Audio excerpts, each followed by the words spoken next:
साई राम बच्चों, आज की कक्षा का शुभारंभ करें। हमेशा की तरह 3 ओंकार से करते हैं, ठीक है? आइए।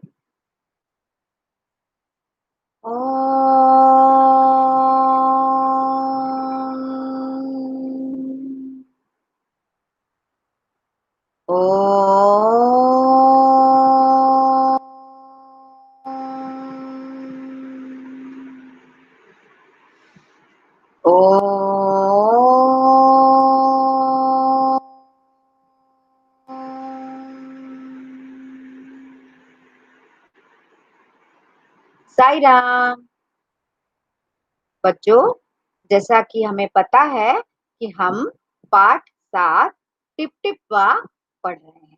इसका पाठ हमने पढ़ लिया। कठिन शब्द, शब्दार्थ, वाक्य रचना ये भी हमने कर लिया। अब हम पाठ में दिए गए अभ्यासों को हल कर रहे हैं, जिसमें से कुछ अभ्यास हमने हल कर लिए हैं और कुछ बाकी हैं, जो आज हम हल करेंगे। तो शुरू करें। इसके लिए मैं आपके साथ अपनी स्क्रीन शेयर कर रही हूँ, ताकि अभ्यास आपकी स्क्रीन पर आ सके और उसके उत्तर भी आप देख सकें।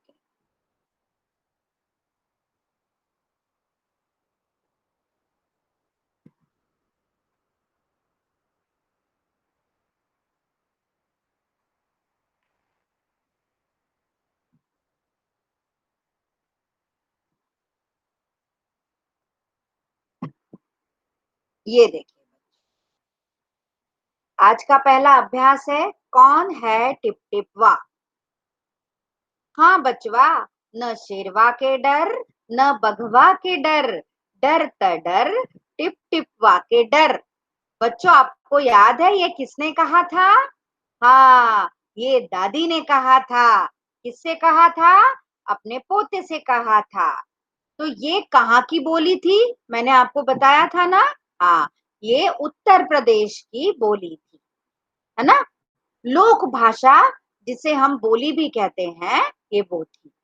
अब इसके अंतर्गत पहला प्रश्न है, तुम्हारे घर की बोली में इस बात को कैसे कहेंगे? बच्चों, हम जो हमारी क्लास में जो बच्चे पढ़ते हैं, उनमें से अधिकतर की भाषा, मातृभाषा हिंदी है ना? कुछ बच्चों की भाषा अलग भी हो सकती है, कुछ की मराठी हो सकती है, कुछ की गुजराती हो सकती है, कुछ की बंगाली हो सकती है, कुछ, है ना? तो जिस भी लैंग्वेज में आप इसको, आपकी जो भाषा है, मातृभाषा है, आप उसमें इसे लिख सकते हैं। परंतु अधिकतर लोगों की भाषा हिंदी है, और हम जो मध्य प्रदेश में रहते हैं, तो मध्य प्रदेश की भाषा भी हिंदी ही है। तो आज हम इसे हिंदी में लिखेंगे। हाँ बेटा, न शेर का डर, न बाघ का डर, बस डर है तो टिप टिपवा का है। हम हिंदी की भाषा में या मध्य प्रदेश की भाषा में इसको इस तरह लिखेंगे। अगला प्रश्न, कहानी में टिप टिपवा कौन था? तुम किस किस को टिप टिपवा कहोगे? बच्चों, आपको तो पता है कहानी में कौन टिप टिपवा था। कहानी में टिप टिपवा बारिश का पानी था, जो छत से टपक रहा था। तो हम किस किस किस को टिप टिपवा कहेंगे? हम छत से टपकते पानी को, नल से टपकते पानी को, भीगे कपड़ों से टपकते हुए पानी को टिप टिपवा कहेंगे।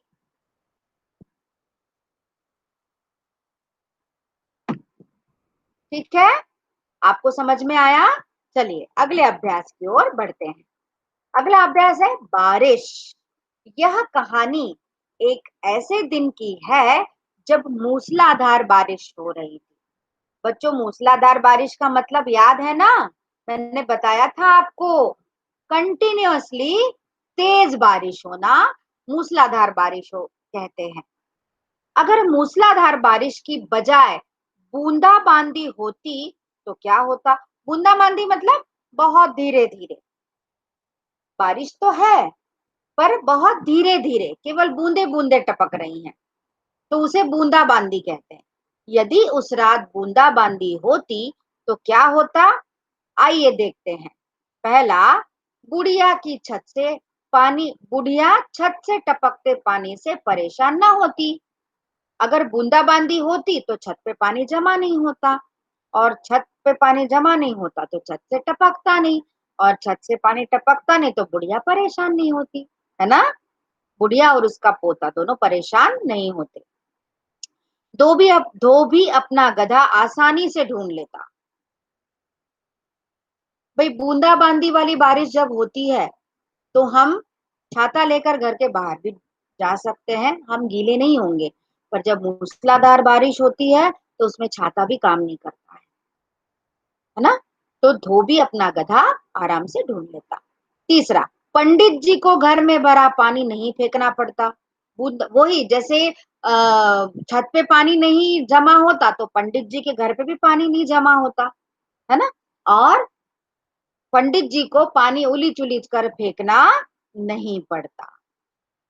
बाघ भी टिप टिप्पा से नहीं डरता। जब ऐसा नहीं होता तो दादी बोलती ही नहीं कि डर त डर टिप टिप्पा का डर। बाघ न डर, न शेरवा का डर, न बघवा का डर। डर है तो टिप टिप्पा से, अगर ऐसा नहीं कहती तो बाघ भी टिप टिप्पा से नहीं डरता। ये सारी बातें नहीं होती जो कहानी में हुई अगर मूसलाधार बारिश नहीं होती, मूसलाधार बारिश की जगह बूंदाबांदी होती तो।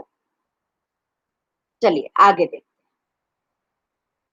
तरह तरह की आवाजें। पानी के टपकने की टिप टिप टिप टिप आवाज आ रही थी। सोचो और लिखो, ये आवाजें कब सुनाई देती है। बच्चों यहाँ पर कुछ आवाजों के नाम दिए गए हैं, जैसे खर्र खर्र, भिन भिन, ठक ठक, चर्र चर्र, भक भक, तड़ तड़। ये आवाजें किसकी हैं, हमें जानना है और उसके नाम लिखने हैं। सबसे पहली आवाज का नाम दिया है खर्र खर्र। जब हम हाथ से खुजली करते हैं अपने किसी भी शरीर के पार्ट पर, भाग पर, तो वहां से खर्र खर्र आवाज आती है। और जब हमारी स्किन सूखी हुई होती है, हमारी त्वचा जब सूखी हुई होती है, तो उस पर जब हम खुजली करते तो और ही ज्यादा खर्र खर्र आवाज आती है। और एक जगह से और खर्र खर्र आवाज आती है, जब कोई सोते समय खर्राटे लेता है ना।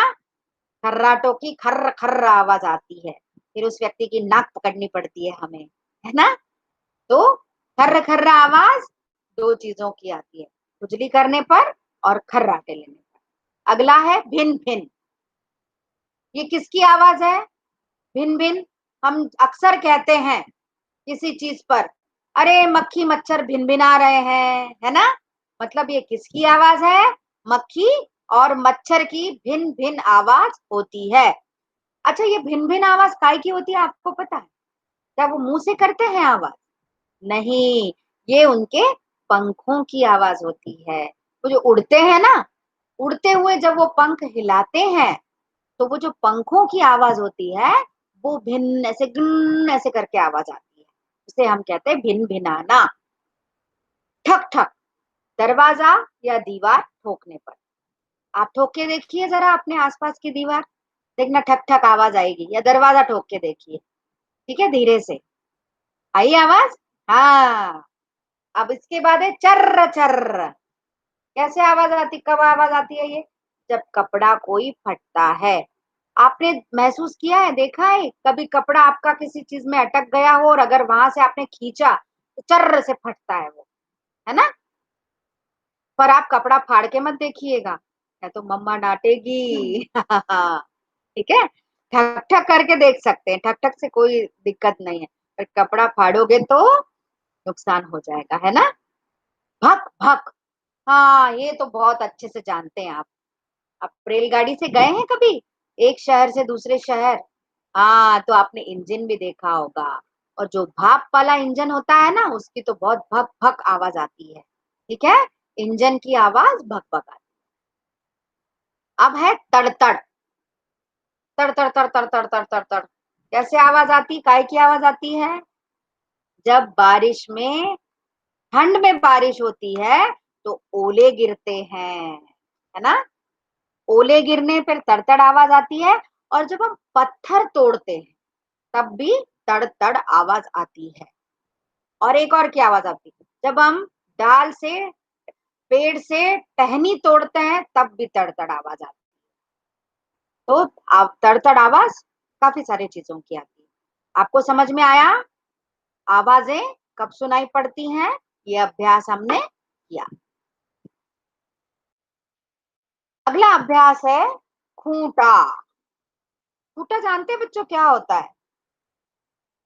अक्सर आंगन में एक लकड़ी का छोटा सा और मोटा सा डंडा गड़ा होता है ना? और उसके आसपास हम किसी भी पालतू जानवर को उसके पालतू जानवर के गले में रस्सी बांधकर उस रस्सी को हम उस खूंटे से बांध देते हैं, तो वो जानवर कहीं जा नहीं पाता, भागता नहीं है वो। नहीं तो जैसे धोबी का गधा भाग गया था ना, वैसे ही गाय भैंस भाग जाएंगे। तो इसीलिए उसको खूंटे से बांधना पड़ता है। आपने कभी गाय का गाय गाय को जहां रहती है या भैंस को जहां रखते हैं तबेला देखा है? गाय का तबेला या भैंस का तबेला, गाय के घर को या भैंस के घर को तबेला कहते हैं। देखा है? वहां खूब सारे खूंटे लाइन से गड़े हुए होते हैं और उस पर गाय भैंसों को बांधा जाता है। तो आइए देखते हैं ये अभ्यास। धोबी ने बाघ को खूंटे से बांध दिया। सोचो और बताओ खूंटे से क्या क्या बांधा जाता है? तो इसका उत्तर इस प्रकार है। खूंटे से गाय, बैल, भैंस, बकरी, गधा और घोड़ा आदि को बांधा जाता है। ये सारे पालतू जानवर हैं और ये हमारे बहुत काम आते हैं। इन जानवरों को हम खूंटे से बांधते हैं। ठीक है, आगे बढ़ते हैं। एक से ज्यादा, एक से ज्यादा, एक और अधिक। बेटा ये जो है ये एक और अनेक वचन और बहुवचन भी कहलाते हैं। एक वचन, अनेक वचन, एक चीज, अनेक चीज। ठीक है, तो यहां पर दिया है एक कहानी, सभी कहानियां। उसी तरह एक तितली तो कई तितलियां। तितली का बहुवचन क्या होगा? तितलियां। एक पंख, 10 पंख। एक पंख का बहुवचन क्या होगा? 10 पंख। एक चूड़ी, ढेरों चूड़ियां। चूड़ी का बहुवचन चूड़ियां। खिड़की का बहुवचन खिड़कियां। तो तितली, पंख, एक पंख, चूड़ी और खिड़की ये एक वचन है। और तितलियां, 10 पंख, चूड़ियां और खिड़कियां ये बहुवचन है। बच्चों ये इस पाठ से संबंधित व्याकरण है। वचन दो प्रकार के होते हैं। वचन मतलब जिस शब्द से हमें एक या एक से अधिक चीजों के होने का ज्ञान होता है उन्हें वचन कहते हैं। वचन दो प्रकार के होते हैं, एक वचन और बहुवचन या अनेक वचन। जैसे तितली एक वचन है तो तितलियां बहुवचन। पंख के सामने अगर हम एक लगा देते हैं तो वो एक वचन हो जाता है, और अगर 10 लगा देते हैं तो वो बहुवचन हो जाता है। चूड़ी, एक चूड़ी एक वचन, चूड़ियां अनेक वचन, खिड़की एक वचन, खिड़कियां बहुवचन। तो आपको अनेक वचन समझ, एक वचन और अनेक वचन समझ में आ गया? ठीक है, इस तरह से और शब्द भी हम लिख सकते हैं। तो बच्चों आज ये टिप टिप्पा पाठ के अभ्यास यहीं समाप्त होते हैं। आशा है आपको सारे अभ्यास अच्छी तरह समझ में आ गए होंगे। बच्चों जिन अभ्यासों को करने के लिए पुस्तक में जगह दी गई है आप उन्हें पुस्तक में ही करिएगा। कॉपी में दो बार करने की आवश्यकता नहीं है। उन्हें उनके उत्तर आप किताब में ही लिखिएगा और उसको अच्छी तरह पढ़िएगा, याद करिएगा। चलिए आज की कक्षा को हम यहीं विराम देते हैं। मैं वापस आती हूँ।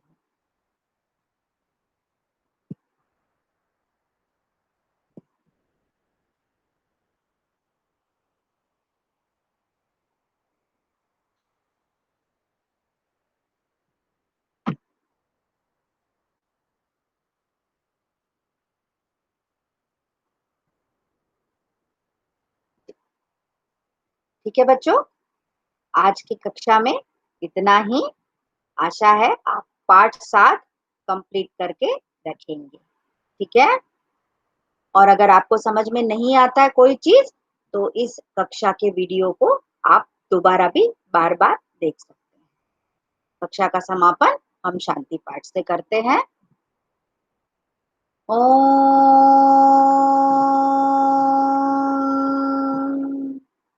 शांति शांति शांति ही। साई राम बच्चों, बाय बाय।